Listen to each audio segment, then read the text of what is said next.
Анан эми орозо айында шайлоо жүргөн так буюрса, үгүт иштери да шайлообуздагы сабырдуулук менен талапкерлер бири-бирибизге түшүнүү менен кыргызда кеп бар шайлоо болот, шайлоонун эртесинде болот деди. Шайлоо менен күн бүтпөйт. Эртесинде ошондуктан бири-бирибизге сый мамиле кылып, жакшы шайлоо маалыматты берет. Анан суроолор болсо бериңиздер. Азыр мага да сурооңуздар болсо берсеңиздер болот. Жок десеңиздер, төлөбөйлөр ысылыш менен кеңири аяк туруп маалымат алмашсаңыздар болот. Рахмат. Рахмат,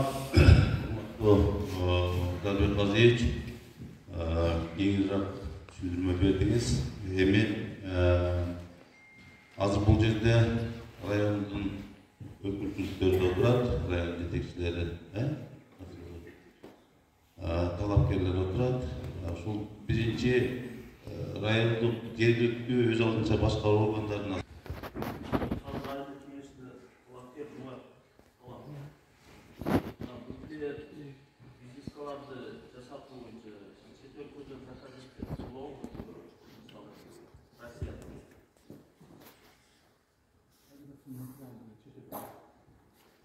бул өрөт кайерде жасатсаңыз да болот, бирок ошол үгүт материалдын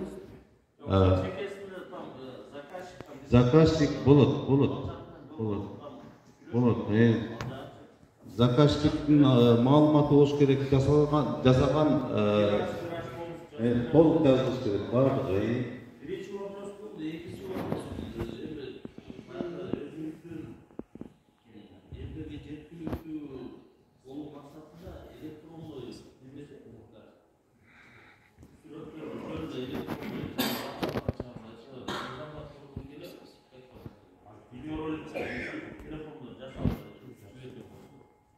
Негизи үгүт материалдарды үгүт шайлоо алдында үгүт жүргүзүүнүн формалары бар да.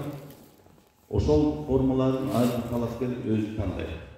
Кандай формасында үгүт жүргүзөсүздөр, өзүңүздөр тандайсыздар.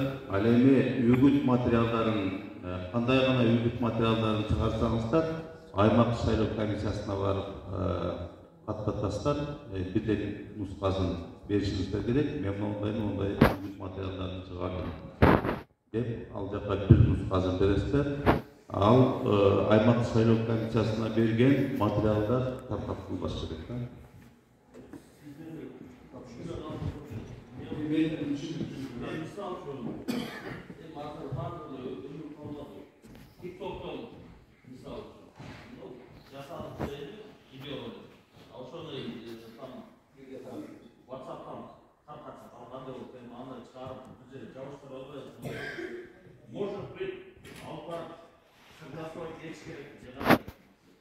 Негизи мыйзам боюнча ошол видео роликтери атайын бирөөгө заказ берип жатышат.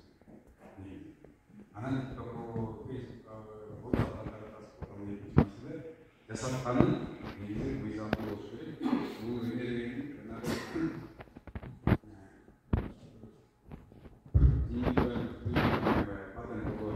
ошондой бирөөгө заказ берип, ал жасап берди деп, анан анан акчаны